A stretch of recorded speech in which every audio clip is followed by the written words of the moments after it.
नमस्कार प्रिय दर्शकों, आप देख रहे हैं ज्योतिष मंत्र। प्रिय दर्शकों, पुनः एक मनोकामना पूर्ण शाबर मंत्र लेकर के उपस्थित हूं। यह मंत्र चेटक मंत्र कहा जाता है, अर्थात जो त्वरित और शीघ्र प्रभाव से कार्य की सिद्धि करता है, मनोकामना की पूर्ति करता है। समस्या, परेशानी या कामना कोई भी हो, किसी भी तरह की हो, चाहे वो रोग हो, बीमारी हो या फिर किसी प्रकार की अन्य कोई भौतिक कामना हो या फिर मोक्ष की या फिर भक्ति की कामना हो, सभी प्रकार की कामना शीघ्रता से पूर्ण करने के लिए यह मंत्र अत्यंत प्रसिद्ध है। और साथ ही इस मंत्र के बारे में कहा जाता है कि यह मंत्र अनेकों रहस्य अपने आप में समेटे हुए हैं। इस मंत्र के प्रभाव इतने अधिक हैं कि बहुत से कार्यों को देख करके हमें स्वयं को आश्चर्य हुआ कि इस कार्य में भी इस मंत्र ने इतना अधिक शुभ परिणाम कैसे दे दिया। मंत्र में पूर्ण श्रद्धा और विश्वास हो तो परिणाम शुभ ही प्राप्त होते हैं, परंतु कार्य कुछ इस प्रकार के थे जो लगता था कि शायद ये संभव नहीं होगा, परंतु निश्चित ही संभव भी हुआ, कामना की पूर्ति भी हुई और विघ्न भी दूर हुए। और इसीलिए इस मंत्र को चेटक कहा जाता है, चेताने वाला, शीघ्र प्रभाव दिखाने वाला। तो चलिए अधिक विलंब नहीं करते और जानते हैं इस मंत्र के प्रयोग की विधि को। और सबसे पहले बात करेंगे हमेशा की तरह साधना सामग्री की, कि साधना के लिए किस प्रकार की सामग्री की आवश्यकता होगी। इस साधना के लिए एक लाल रंग का ऊनी या कंबल का आसन हो। यदि लाल रंग का नहीं है तो जो आपके पास उपलब्ध हो वो ले लीजिए, परंतु श्रेष्ठ होगा यदि लाल रंग का आसन हो। चल कोई भी सकता है, परंतु लाल श्रेष्ठ होगा। दूसरी चीज, माला इसमें या तो रुद्राक्ष की ले या फिर हकीक की कोई भी माला ले, किसी भी प्रकार के हकीक की हो, हकीक की माला ले सकते हैं, या रुद्राक्ष की ले, कोई भी माला हो, प्राण प्रतिष्ठित हो। प्रिय दर्शकों, प्राण प्रतिष्ठा विधि में डाल चुका हूं, हर वीडियो में लगभग मैं उसका लिंक देता हूं, ताकि आप लोगों को किसी प्रकार की कोई समस्या प्राण प्रतिष्ठा विधि के संदर्भ में ना हो। आप लिंक को डिस्क्रिप्शन में जाके देख लीजिए और वहां से प्राण प्रतिष्ठा विधि संपन्न कर लीजिए। 5 से 15 मिनट की सरल विधि है, साबर मंत्रों द्वारा भी है और वैदिक मंत्र का प्रयोग भी किया गया है। दोनों में से जो आपको सुलभ लगे, सरल लगे, उसका प्रयोग कर सकते हैं। इसके अतिरिक्त इस पूजन के लिए आपके पास गुड़हल के पुष्प होने चाहिए। श्रेष्ठ होगा गुड़हल के पुष्प हों, अन्यथा कनेर के पुष्प हों, या फिर जो आपको सरलता से मिल जाए वो ले लीजिए। एक प्रश्न अनेकों बार आ चुका कि गुड़हल के पुष्प कौन से हैं। हो सकता है आपके क्षेत्र में उसका नाम कुछ और। इसे जवा कुसुम का पुष्प भी कहा जाता है। और जवा कुसुम का पुष्प भगवान सूर्य की आराधना के लिए, हनुमान जी की आराधना के लिए, माँ शक्ति की आराधना के लिए, गुरु गोरखनाथ की आराधना के लिए, सभी के लिए श्रेष्ठ माना गया है।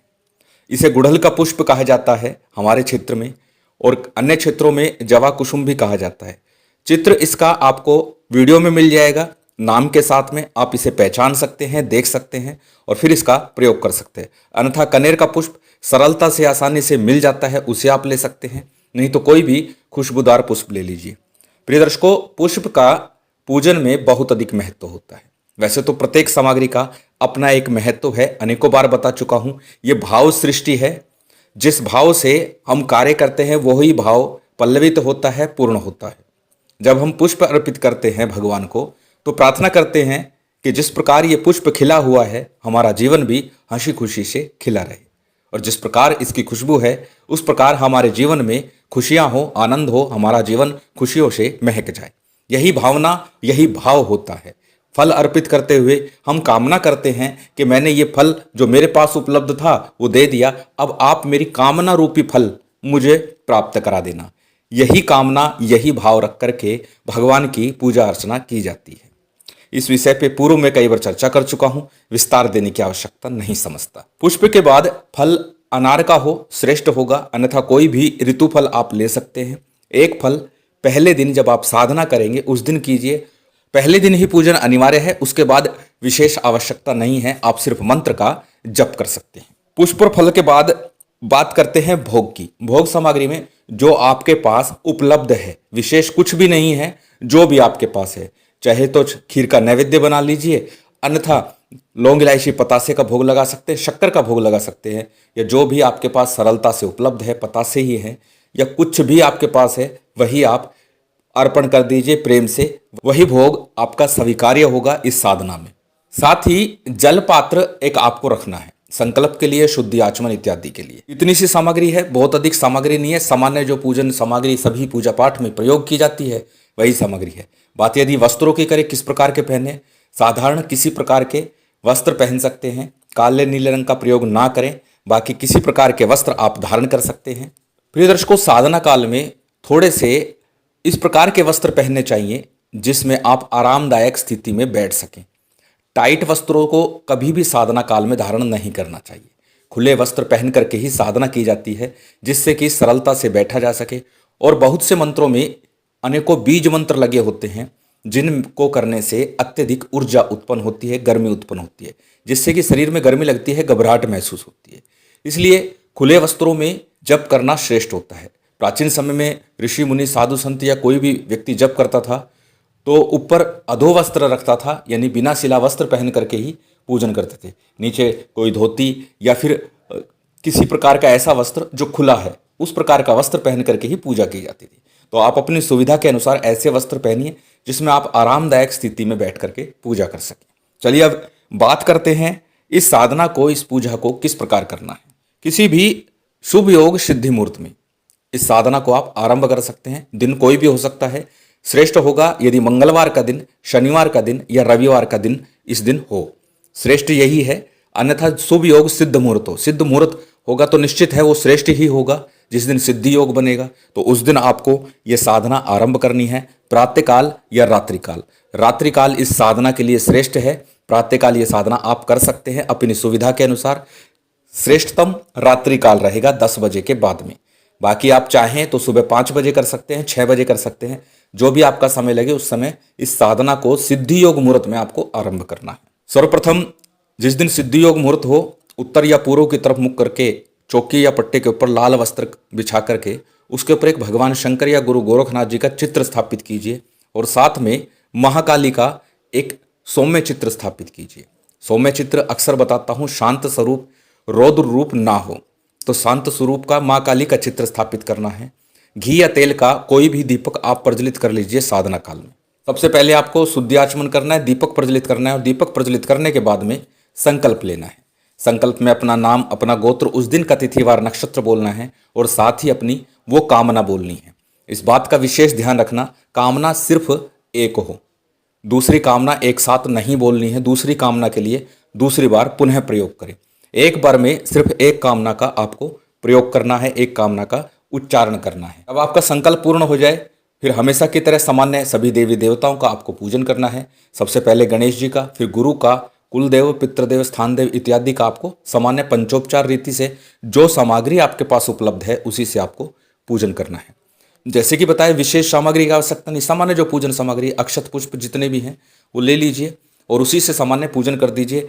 अनेकों बार बता चुका हूँ, और कुछ ना हो तो अक्षत को हल्दी या रोली से रंग करके उसी से पूजन कर दीजिए, इतना ही पर्याप्त है। सबके पूजन के बाद में भगवान शंकर का पूजन माँ शक्ति के साथ करना है। गुरु गोरखनाथ जी का चित्र यदि आपने रखा है तो गुरु गोरखनाथ जी का पूजन पहले कर लीजिए, उसके बाद माँ काली का पूजन आपको करना है और सबसे अंत में भैरव जी का पूजन भी अनिवार्य रूप से करना है। जैसे बताया, जो सामग्री है उसी से सबका पूजन कर लीजिए। कम है अधिक है उसका महत्व तो नहीं है। मैंने बताया पूजन विशेष नहीं है, पूजन सिर्फ हमारा प्रतीक रूप में जाता है कि हमने भगवान को निमंत्रण दिया है आने के लिए कि हमारे इस कार्य को लिए आप आइए।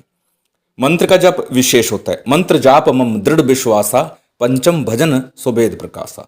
ये 5वें प्रकार का भजन यानी संकीर्तन कहा जाता है या साधना कही जाती है और इसीलिए मंत्र का जप है।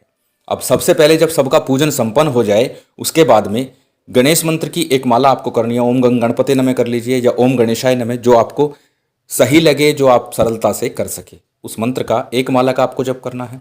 फिर अपने गुरु मंत्र का जप करना है। यदि गुरु नहीं है तो अनेकों बार बताता हूँ कि भगवान शिव के पंचाक्षरी मंत्र का जप कर सकते हैं या अपने इष्ट देव का मंत्र का जप कर सकते हैं। अन्यथा अनेकों बार बता चुका हूँ, हमारे गुरुदेव के द्वारा दिया गया एक सार्वभौमिक गुरु मंत्र है, ओम परम तत्वाय नारायण गुरुभ्यो नमः। इस मंत्र का जप आप कर सकते हैं। तत्पश्चात इस मंत्र का आपको जप करना है। अब कितना जप करना है? कम से कम 5 माला नित्य प्रति आपको करना है। बाकी आपकी कामना पर निर्भर करता है, आप इसे अधिक करना चाहें तो अधिक करें। और इस मंत्र का जप करते समय पूर्णतः मन को, चित्त को एकाग्र करके विनय पूर्वक प्रार्थना रूप में इस मंत्र को करना है। जैसे कि हम प्रार्थना बोलते हैं, है तो ये साबर मंत्र, परंतु इसे प्रार्थना के स्वरूप में जब आप करेंगे, किसी से जैसे निवेदन करते हैं उस प्रकार से ये निवेदन या प्रार्थना के रूप में आपको इस मंत्र का जप करना है। मंत्र आपकी स्क्रीन पर आ चुका है, आप इसे देख सकते हैं, नोट कर सकते हैं, स्क्रीनशॉट ले सकते हैं। मंत्र को एक बार मैं बोल करके बता देता हूं। मंत्र बहुत सरल है। मंत्र इस प्रकार है, चेतमाई कालिका चेतावे तेरा बालका, सोते को जगा जागते को बैठा, अमुक कार्य कर गुरु गोरखनाथ की नाथ जी का आदेश। चेतमाई कालिका चेतावे तेरा बालका, सोते को जगा जागते को बैठा, अमुक कार्य कर गुरु गोरखनाथ की नाथ जी का आदेश। छोटा सा सरल मंत्र है, इसे थोड़ा लयपूर्वक कहिएगा, प्रार्थना कीजिएगा, और जब भी समय लगे, खाली बैठे हों, कहीं भी कभी भी, उस समय भी मानसिक रूप से इस मंत्र का जप करते रहिएगा। 5 माला नित्य प्रति कम से कम करना है। उसके बाद जब भी समय लगे इस मंत्र का जप करते रहिए। अब यहाँ पर 2 चीजें आई हैं। एक बालिका शब्द आया है, यदि स्त्री हैं आप, लड़की हैं, कन्या हैं, तो यहाँ बालिका लिखिएगा, यहाँ बालिका शब्द का उच्चारण कीजिए।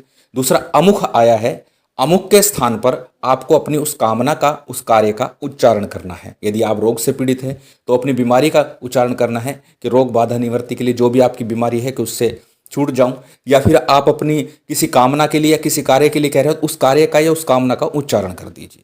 और जब भी समय लगे माँ के चरणों में, गुरु गोरखनाथ जी के चरणों में ध्यान लगाते हुए इस मंत्र का जप करते रहिए।